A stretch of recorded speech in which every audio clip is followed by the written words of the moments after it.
And welcome back. Ahead of the Coalition for Reforms and Democracy's demonstrations at the IEBC tomorrow, still they say to have the commissioners leave office tonight. In studio, we have IEBC Commissioner Thomas Letangule. Thank you so much for making time for us. Keep talking to us on 22422 on Twitter. Is the hashtag Sunday Live.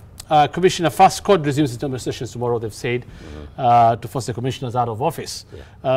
You haven't given them much audience in the other demonstrations that they did. First, will you see their leaders tomorrow, or do you plan to see any of the court luminaries tomorrow when they do this? Yes, I was saying, of course, first of all, we've not received any notice from them, or rather a letter saying they are coming, because all the time we have asked for structured talks with the court leadership on any issues that they may wish to raise.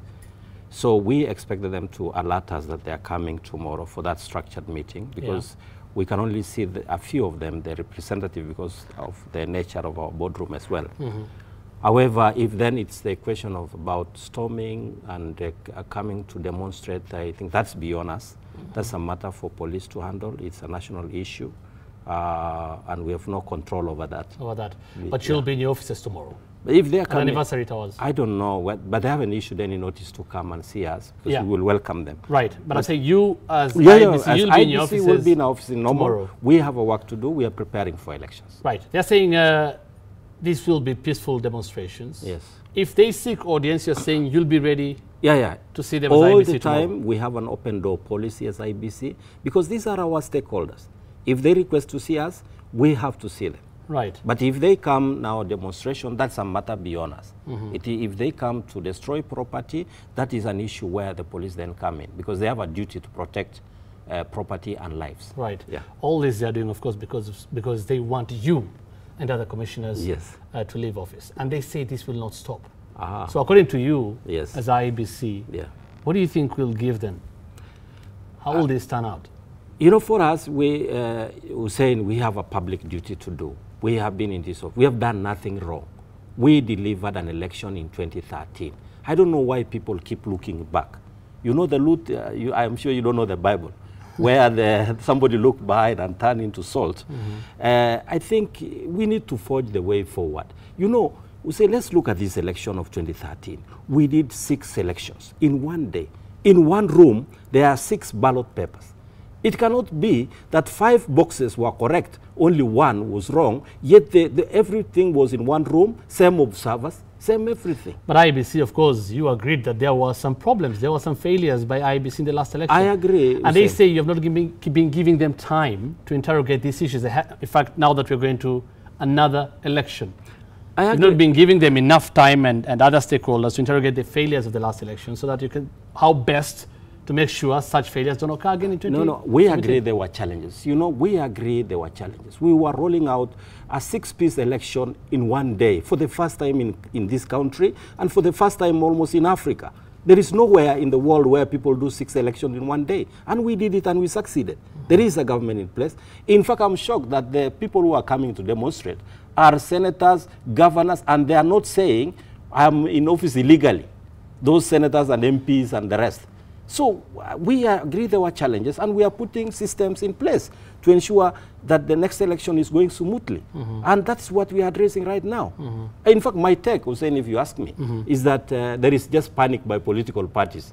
Because it's 1 year to election, they are panicked. Okay. Yeah, you have every right to say that, but they say the problem is you have not been giving them time and other stakeholders to look into these failures and how to ensure they don't happen again in 2017. No, we have was saying, like now, the first thing we did was address the post-election evaluation program, and we did that. We have a booklet we have released in the public. It's in our website. What we are saying is that we are giving all our stakeholders, as we speak now, CORD have been to our offices. We have seen CORD 5 times. We have seen Jubilee only once. We haven't even seen the other political parties. So we have given them enough time. And we are welcoming them as we go towards the next elections. These are our stakeholders. They will interrogate our systems. We are putting in robust system right now. Right. We have structured the organization. Right. So we are the best people to do the next election. Let them not panic. Because panic, it's like they are students. You know, students who say when it's about exam, the students just panic and say the headmaster is bad. One of the reasons why they could be panicking is that it's not CORD only.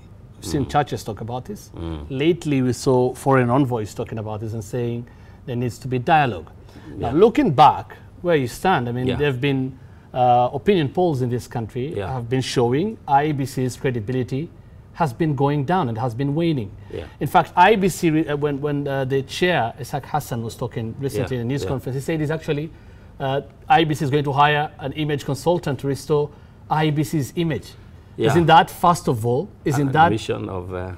Right, doesn't that show admission that you know your credibility is... Yeah, you say, Hussein, I agree, indeed, you know, after the last, there was high expectation. And of course, when there was challenges with technology, of course, after that election, our rating must have gone down. And it's not only us, by the way. If you look at the executive, the rating was at 45% in the last Ipsos. IEBC was at 50%. Right. The police are much lower. Right. But this is, we're talking about IEBC. Exactly. But IEBC. We must have a comparative analysis. Not only us. So what I'm saying is that one of our pillars is IEBC. One of the strategic plan of IEBC right now is one of the pillars that we are working on is building public trust. Look at our strategic plan. So how did you lose that public trust? That is the we thing. lost because how did you lose it? You know, when there were challenges in the last election in technology, which we had admit, of course, the public then said, why did we invest in technology and it failed? And it is expected. It is normal for people to question that. And it's normal for them to say, no, they did not live to our expectation. Right. But at 50%, we are not badly off. 3 years and down we are the line, working towards improving our rating. 3 years down the line, yes. if the popularity of IEBC and its credibility has been going down, I mean, what does that show for you? Why then would the chairman and you still want to go on serving at the IEBC? Doesn't it bother your conscience that your credibility is going down the line? You know, for us, Hussein, it's not just about wanting to stick. It is about wanting to deliver. We are not in IEBC because we want the jobs. No. We are here because we have been entrusted with a job. I had a career before, a very successful one. And now I'm here because I want to serve the people of Kenya. And because I have put systems now for the last 3 years to delivering a good election. We want to do that. And we want to deliver a successful election. And we are ready, by the way. This time the IEBC has put in place mechanism to ensure the next election is successful.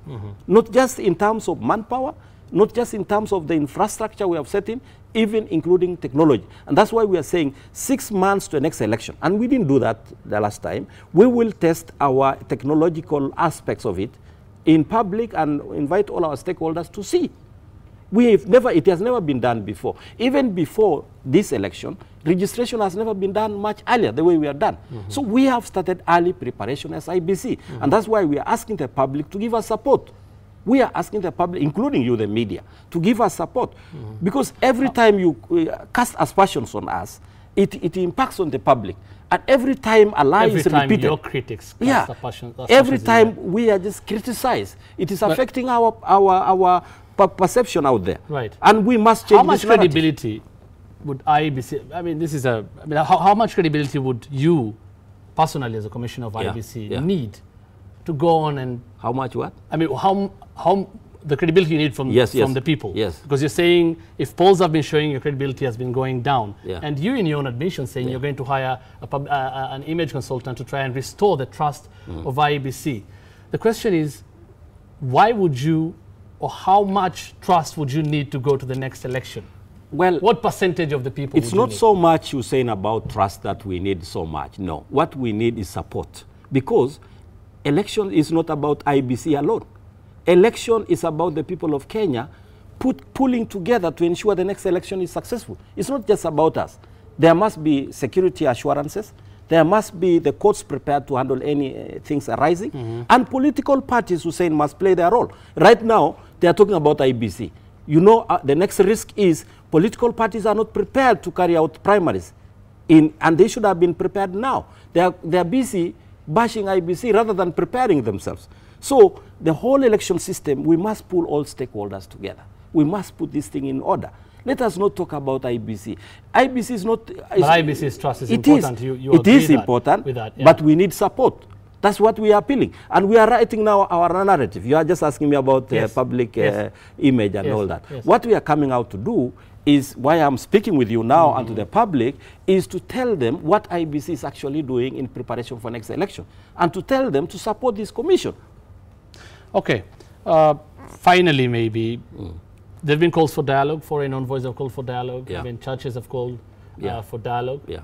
Is it something you're willing to consider as IEBC?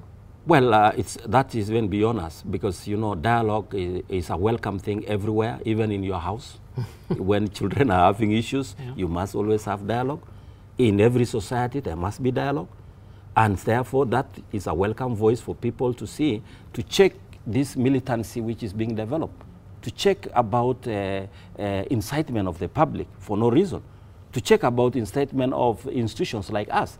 And that dialogue is welcome, to calm people down. Because, you know, as election is coming, FIFA but you're grows. not going to trigger it as IEBC? You know, actually, as you know, we are a public body.